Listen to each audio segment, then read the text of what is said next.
Good evening. This is Pastor Barbara, aka Preacher with Parrots. This is our second video for the evening. We still have our same gang at iVlog for our live Bible study.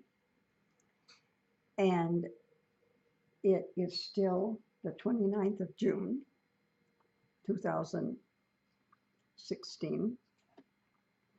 We're going now into the book of Nehemiah. We're using this King James Version, but the order has been changed in order to give us the chronological order in which these things happen. Now, the next thing that happened has to do with Nehemiah, and we're in the book of Nehemiah, chapter 1.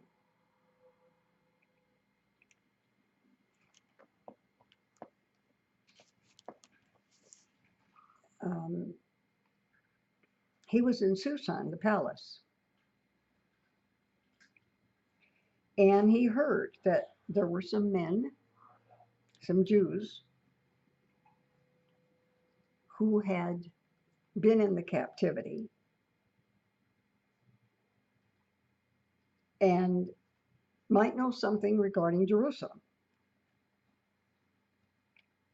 And they said to me, this is Nehemiah 1, the remnant that are left in captivity there in the province are in great affliction and reproach. The wall of Jerusalem is broken down, and the gates are burned with fire. And it came to pass, when I heard these words, I sat down and wept. You know, you hear the news. I can hear news of things that happened in Minnesota, in Montana, and Washington State. But I hear news of Royal Oak, Michigan, and I lived there. I grew up there. Salem, Missouri, West Texas. It's a little bit different than running into somebody from someplace you've never been and have no emotional ties to.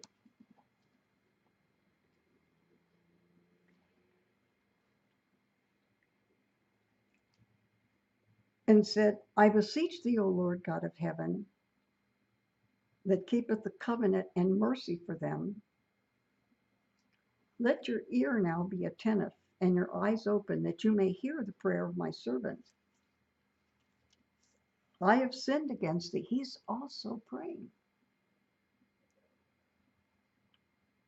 I've also sinned against you and my father's house. The sins that my parents and my grandparents, my great-grandparents committed. I'm confessing their sins, because all of that has come together and brought us to where we are now. We've sinned against thee, both I and my father's house have sinned. We've dealt very corruptly against thee, and we haven't kept your commandments or your statutes or your judgments that you gave Moses. Remember, Moses said, if ye transgress, I will scatter you abroad among the nations. Obey my words, or I'll take my hand of protection away from you, and wherever you wind up is where you wind up. But if you turn to me and keep my commandments and do them, Oh, let's go back to Second Chronicles. My people, which are called by my name, will humble themselves, pray, seek my face, turn from their wicked ways. Oh, I got to do all that. Humble themselves, pray, seek my face. You do that, God will let you know what you need to do next, which will probably involve turning away from your wicked ways. Then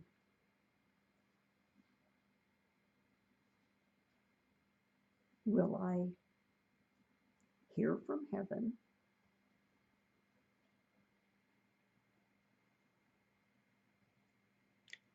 I will listen to your prayers.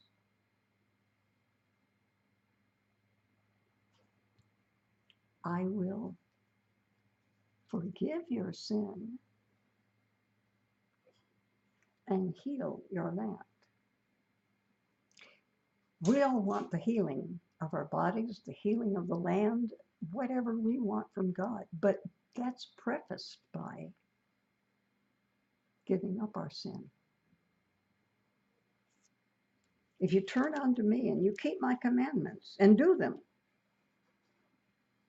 though there were of you cast into the uttermost part of heaven. Let me back up. But if you turn unto me and keep my commandments and do them, though you were cast into the uttermost part of heaven, yet will I gather them from thence and will bring them into the place that I have chosen to get my name there. Now, these are my servants, thy servants and thy people, that you redeemed with great power and by a strong hand.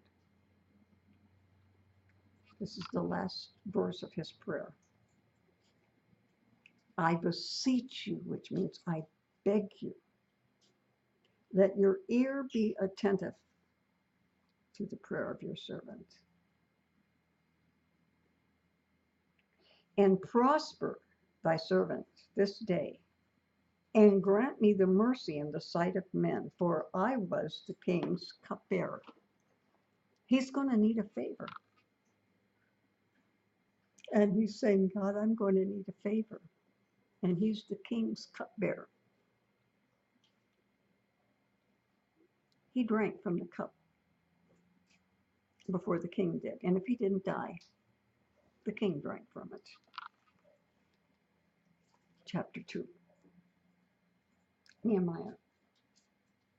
It came to pass in the month of Nisan, in the 20th year of Artaxerxes. The 20th year of Artaxerxes? This started in the first year of, I'm forgetting his name right, in the first year of Cyrus. And now we're in the 20th year of Artaxerxes.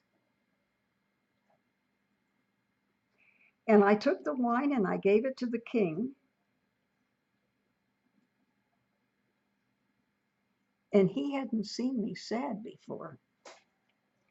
And the king said to me, why is your countenance sad? Are you sick? Nothing else but sorrow could make you look that way. And he said, King, live forever, because that's what you said when you addressed the king. Why should my countenance not be sad? The city of my fathers, the place where my relatives' graves are, is consumed with fire. The king said unto me, what is your request? What can I do about it? And he said, if I find favor, if it pleases you, could you send me to Judah, to the city where my dad's grave is, so I can rebuild it? And the king said, and the queen was sitting by him, how long will this journey take you? And when will you return? So it pleased the king to send me, and I sent him a time. Now we jump over a couple of chapters to Nehemiah 5. Moreover, from the time that I was appointed to be governor in the land of Judah, from the 20th year of unto the 2 and 13th year of Artaxerxes the king, that is 12 years, I and my brethren have not eaten the bread of the governor. Now we go back to Nehemiah 2. I said to the king, if it please the king, could you give me letters so that when I go beyond the river, now when they don't mention the sea or they say the Great Sea, we know they're talking about the Mediterranean. When they say the river or the Great River, we know they're talking about the Euphrates. I sent you a picture of it for those that are on my mailing list.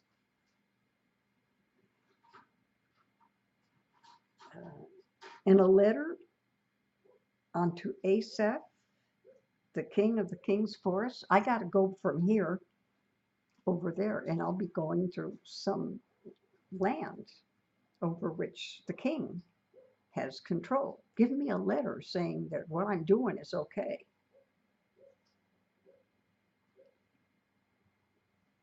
Then I came to the governors beyond the river, and I gave them the king's letters.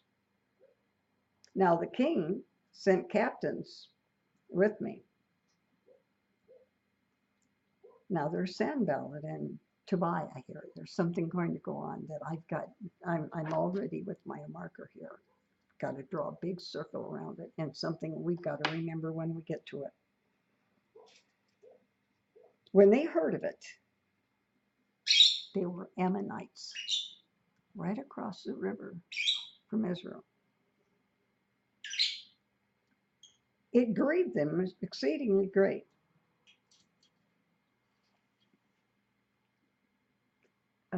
So I came to Jerusalem, and I was there 3 days. And I rose up one night with a few men with me. He didn't tell anybody who he was or what he was doing or where he was going. Got up one night. He was riding on an animal, but he didn't take anything with him. Took no animals with him. I went out by night by the gate of the valley, even before the dragging well and the dung port. They even had a certain gate where you took out that kind of trash. But there was no place for the beast that was under him to go by. Very narrow gate. And he returned. And nobody knew that he'd gone out and done this. Neither had I as yet told the Jews, nor the priests, nor the nobles, or the rulers, nor the rest that did the work. And he starts building the wall. Then said I unto them, you see the distress we're in? You see how Jerusalem looks? Scares me. I'm not going to get up and turn it off.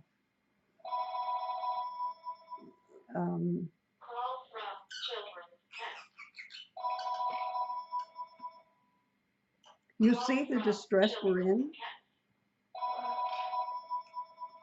I usually put it in another room where I have it where I can turn it off.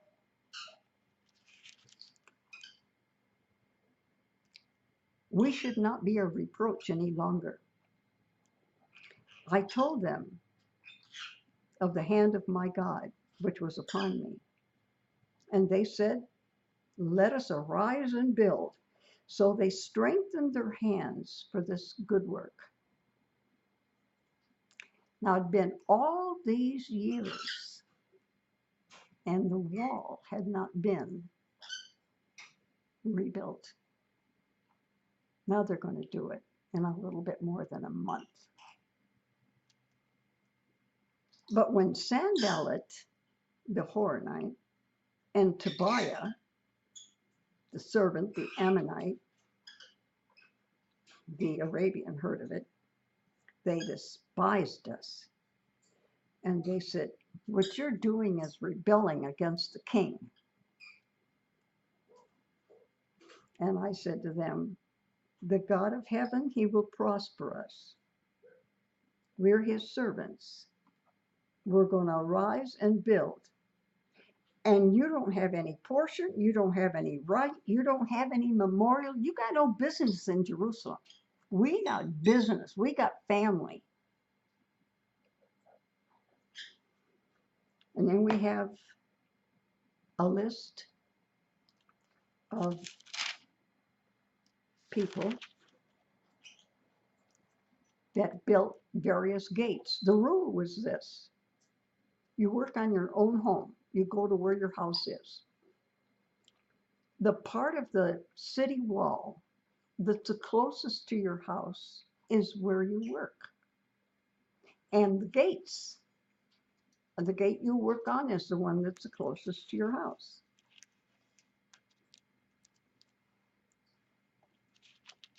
The high priest got up and they built the sheep gate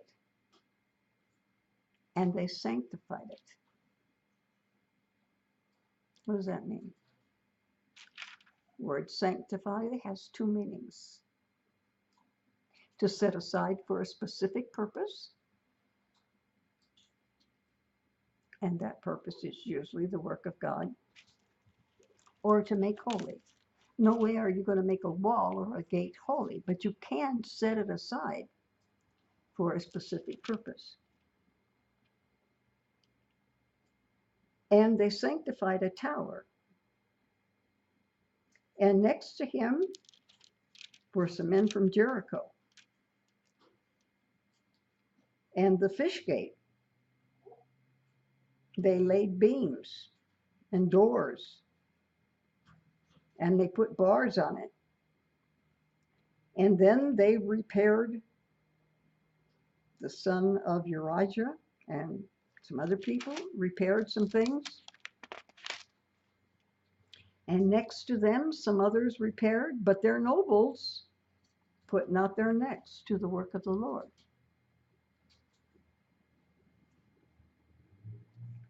Moreover, the old gate repaired Jehoiada, the son of Paseah. And they give a list of 3 columns. That would be a page and a half of people and what they repaired. And it came to pass, and we got to write this down. I've already got it marked in my Bible. I guess I got there with this already and forgot about it. When Sanballat heard we built the wall, he was wroth. And he took great indignation, and he mocked the Jews. He made fun of them. I love this. I love this since the first time I read this.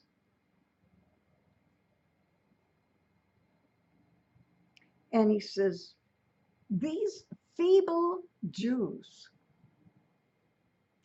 will they fortify themselves? You're going to suddenly become strong Jews?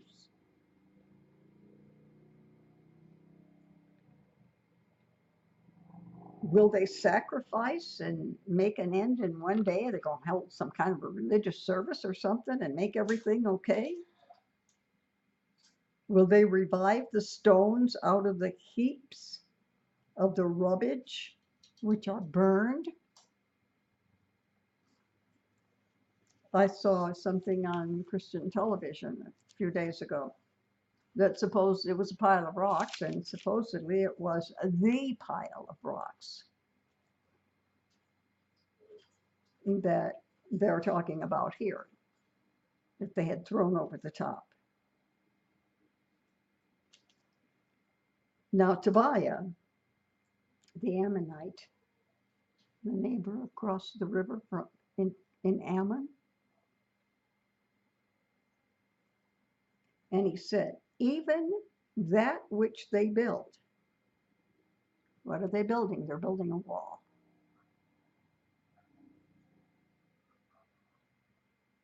I'm getting ready to jump.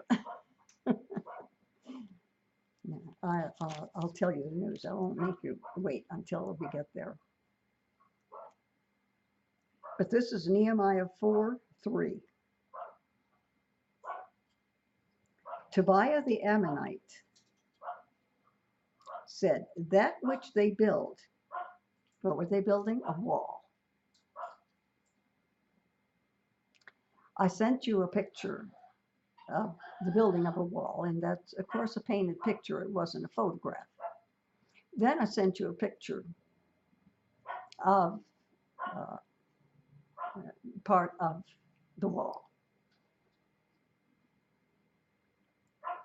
And he said, that you're building, that wall around the city that you're building, if a fox, now, you know, until recently, I got little dogs. But all my life growing up and early ministry, I've always had German Shepherds.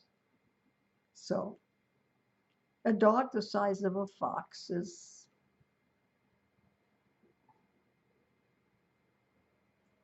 about the size of a German Shepherd. He said, if a fox jumps on your wall, it'll break down your stone wall.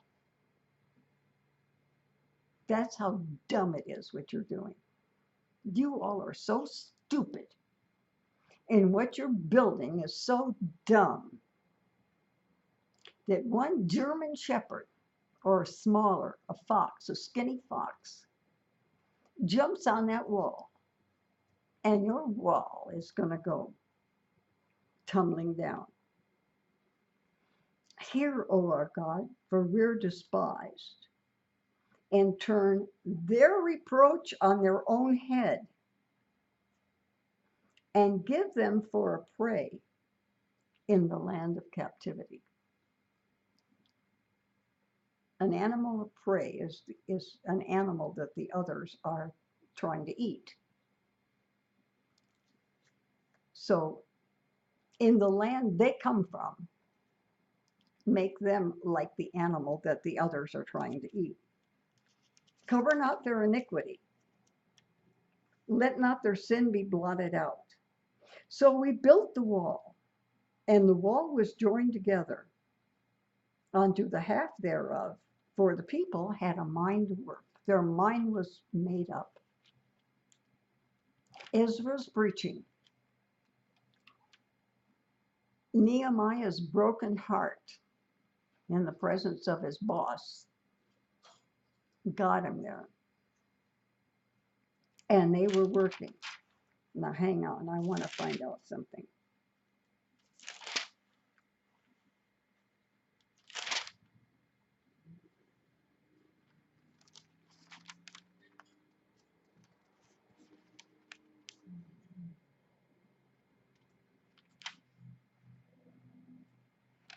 Okay. About 8. Okay, I'm going to tell you what happens in the future, because we may not get that far tonight.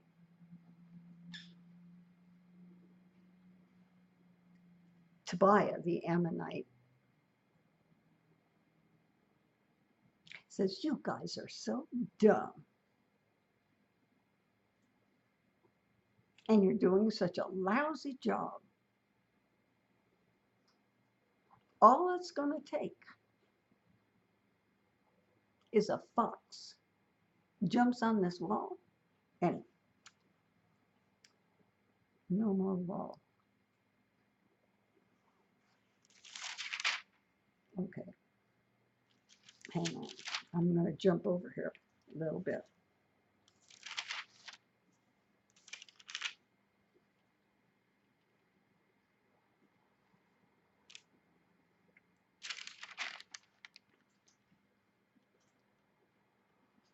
In Nehemiah 8,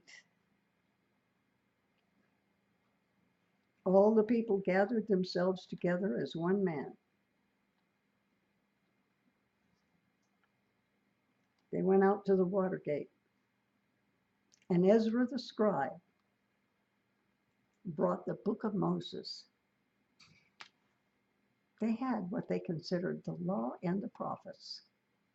The law that God said to Moses, write this down, these are the rules you're going to live by, and then the words that God gave the prophets to give to the people, that's what they read when they needed a word from God.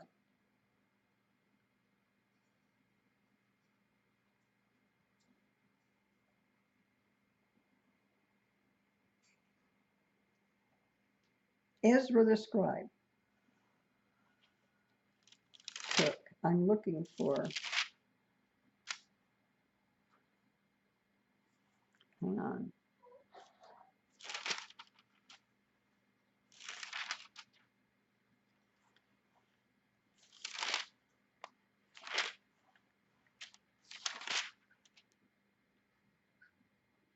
I'm not going to waste your time when I'm looking for it, but I will just tell you what it says. And when we get there, probably first thing next Wednesday, I'll read it to you.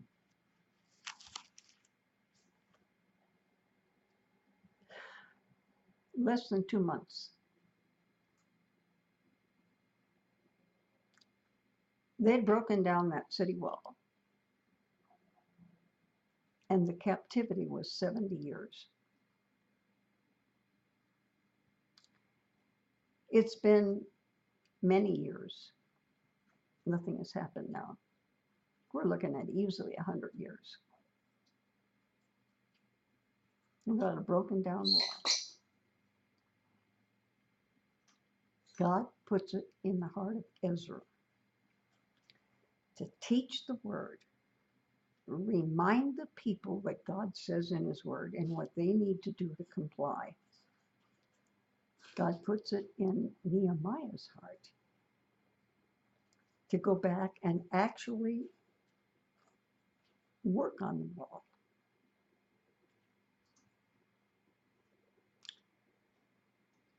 They get ready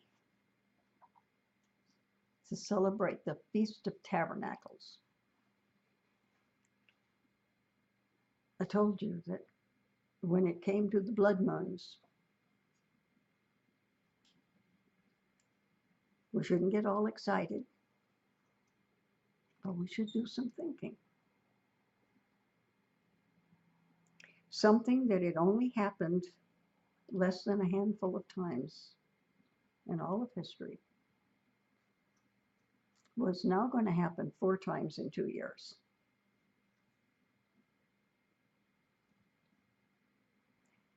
Two of those 4 times would be on or almost on the Feast of Passover. Israel's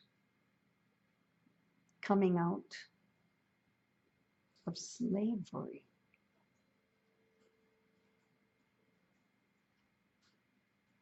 The placing of blood on the door and the death angel passing over. 2 of those bloodlines would be on those Jewish holidays. The other 2 would be on the Feast of Tabernacles, which is an equally important feast, the date of which God also set They didn't have a meeting of the board to say, when should we celebrate this? God told them when it would be.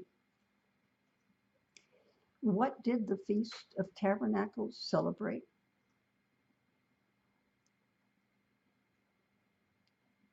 When God told them to cross into the promised land in Kadesh Barnea, they said, ooh, might be some big bad people over there. Maybe we should go check it out.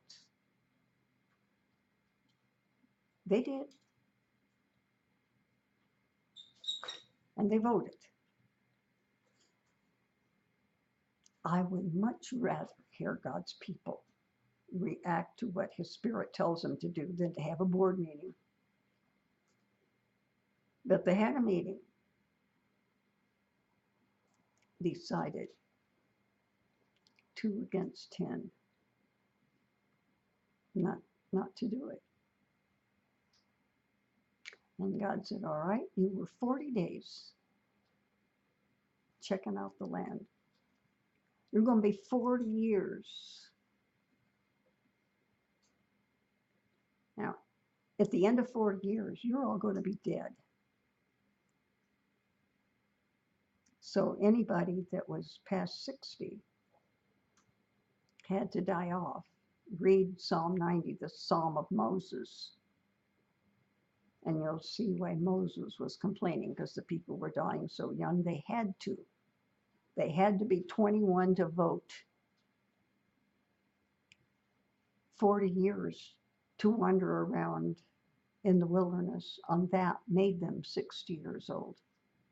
He said, none of you will ever go in except the 2 who voted to go, but your children will. Now that 40 years they wandered in the wilderness, they made do.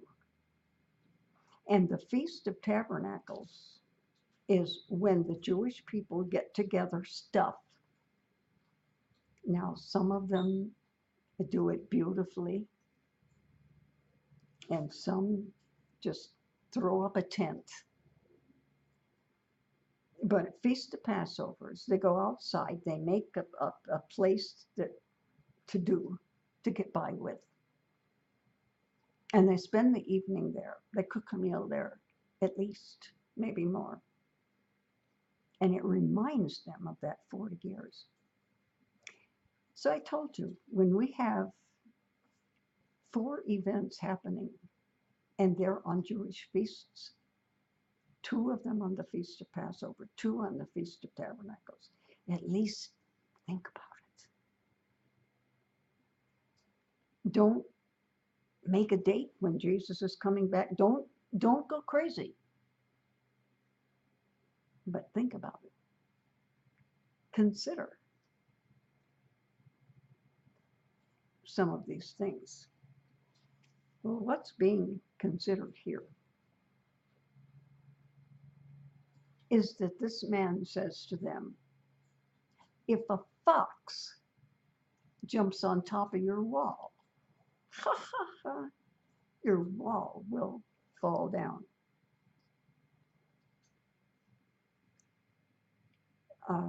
When I get to the place that I was looking for, I thought I had marked it, but apparently I hadn't. Or if I did, I was in a different Bible.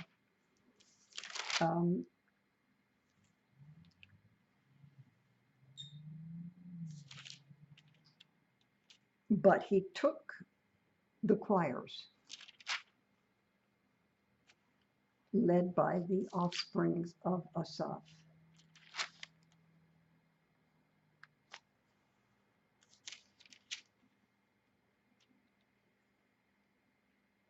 And it was time to dedicate the wall.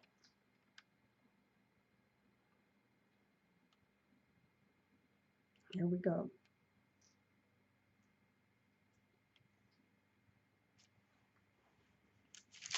I have pages and pages and pages of the names of the people. There were hundreds of people in the choir.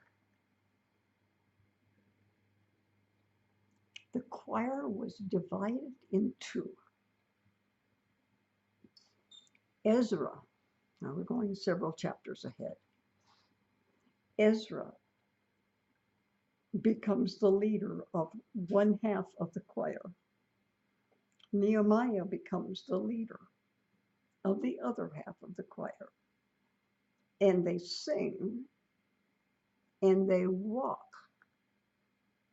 on that wall until they meet again. Hundreds of people marching on top of that wall and singing and playing instruments on top of the wall. And this guy says, even if they build it and a fox goes up, one fox, smaller than a German shepherd, will break down the stone wall. Hear our God, for we're despised. You think we're nothing? Cover not their iniquity. Don't let their sin be blotted out. So built we the wall, and all the wall was joined together unto the half thereof, for the people had a mind to work. You put your mind to do something, there's nothing you can't do. I want to look real quickly here and see if I want to try to do another chapter. They're short and we have plenty of time, but I want to chat some to the people that we have in our live group. We're going to finish chapter 4. We're partway through it. It came to pass that when Sanballat and Tobiah, the Arabians and the Ammonites and the Ashdotites, heard the walls of Jerusalem were made up, and that the breaches began to be stopped. Breaches are breaks in something. And so the breaks in the walls were being repaired. And they were wroth. They were mad. And they conspired to fight against Jerusalem and to hinder them. Nevertheless, we made our prayer to God, and we set a watch day and night. They actually carried weapons in one hand and built the wall with another. Judah said, the strength of the bearers of burdens is decayed. There is much rubbish, so that we're not able to build a wall.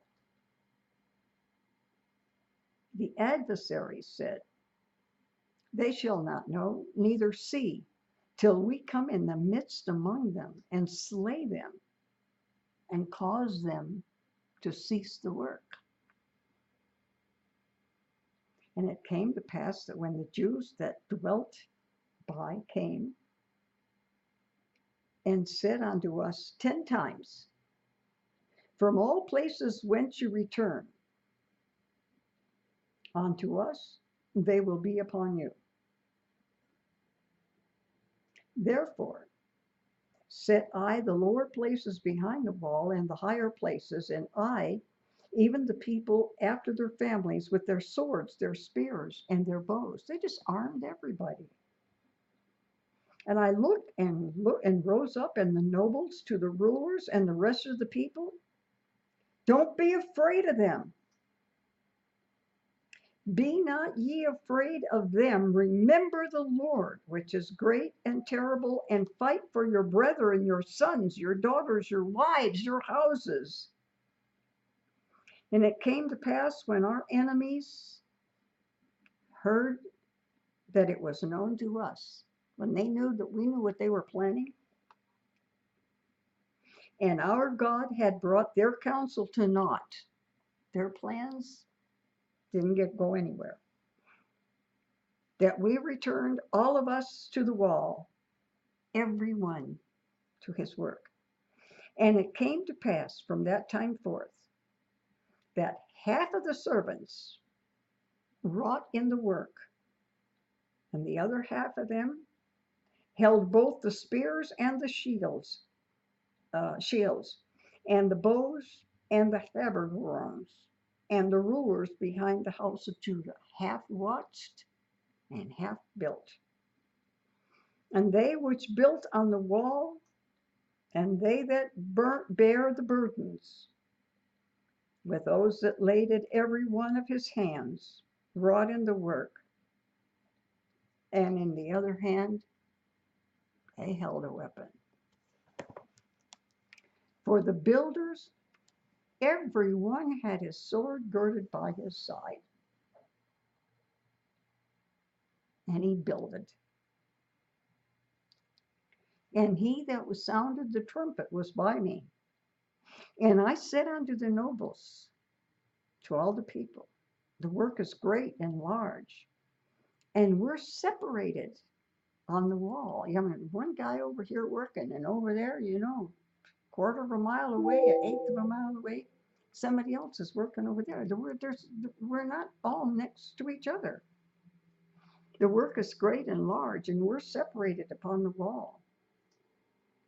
In what place, therefore, you hear the sound of the trumpet, resort you thither to us, for our God shall fight for us. Somebody messes with any of you, let us know, we'll blow the trumpet. You mess with my brothers or my sisters, we'll blow the trumpet, we'll all be there. So we labored in the work, and half of them held spears from the raising of the morning till the stars appeared.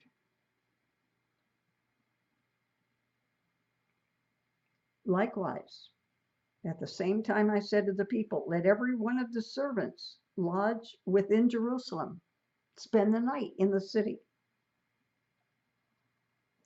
that they may be a guard to us and labor during the day. So neither I nor my brethren or my servants or the men of the guard that followed me, none of us took off our clothes, saving that everyone put them off for washing. We didn't just automatically change clothes because it was time to do it. When they were dirty, we put something on them and these got washed. But we had one thing to do, and that's build that wall.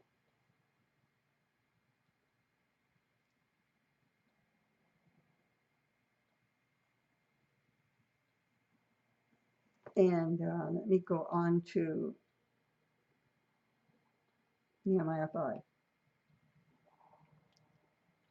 There was a great cry of the people and of the wives against their brothers, the Jews, for they said, we, our sons, our daughters are many.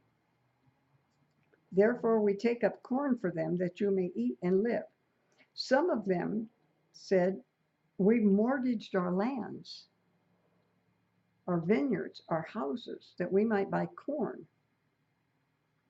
We borrowed money for the king's tribute, for lands and vineyards, and now our flesh is like the flesh of our brethren. We're not important. We bring into bondage our sons and our daughters. And neither is it in our power to redeem them. For other men have our lands and our vineyards. And I was very angry when I heard their cry, and these words, said Nehemiah. And I consulted with myself. I had an aunt her name was Beulah. We called her Aunt Booty. She could come up with some of the craziest things, both to say and do. And there's only a couple of us alive that still remember her. The others were too young. They were not born yet when she was still doing some of this crazy stuff. One of the things she used to say was, I won't talk it over with myself. And this is what Nehemiah said. I consulted with myself. And I rebuked the nobles and the rulers, and I said unto them, you exact usury? You probably know what usury is. It's against the law. Banks and loan companies don't do it, but some people try to do it privately. If you loan somebody money, you're allowed to charge them for the privilege of having borrowed money. But you can't go overboard and charge too much. If you do, that's called usury. You exact usury, every one of his brother. And I set a great assembly up against them, and I said unto them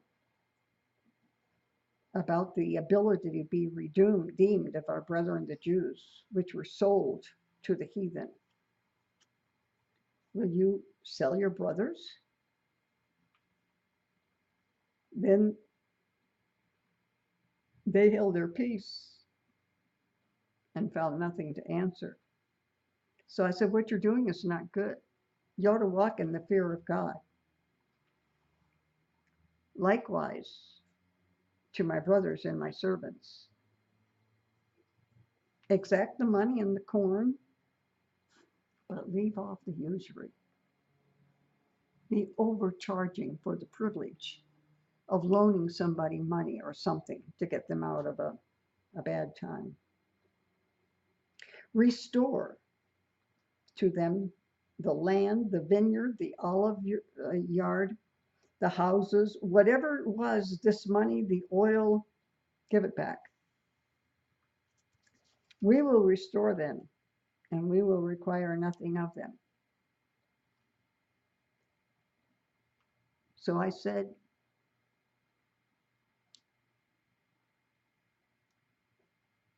from this house and from this man's labor that performeth not this promise. All the congregation said amen and praised the Lord, and the people did according to the promise. Now we've got just a couple more verses to finish this chapter. And the people get a little bit more generous. Former governors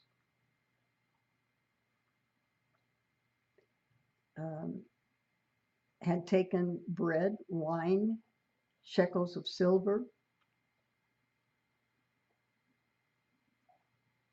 and also I continued in the work on the wall, neither brought we any land, and all the servants were gathered for the work. Moreover, there were at my table 150 of the Jews and rulers, beside those that came from among the heathen that were about us. Now they prepared for me daily was 1 ox, 6 choice sheep, fowls, that's chickens, turkeys,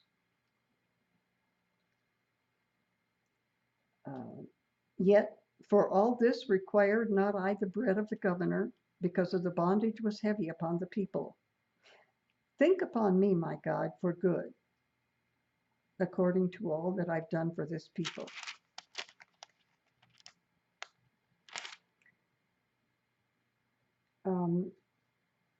When we get to the next chapter, that's as far as I'm going to go here. Whoops.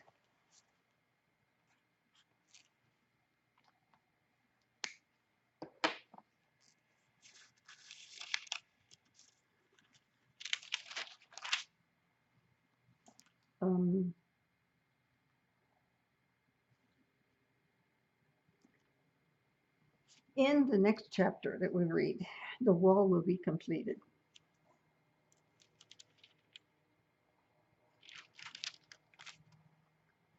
And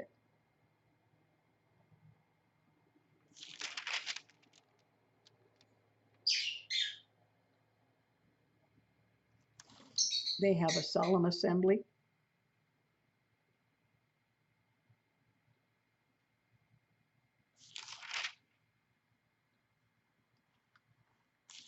And I'm looking to see where we're probably going to end next week. They have a dedication of the wall.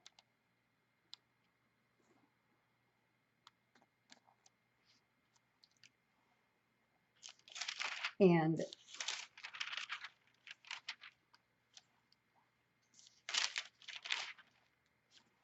we have, after that, 2 more books and some Psalms. Probably next Wednesday. Let me turn the video off because this would not be of interest, I'm sure, to the people watching the video. Until the next video, God bless.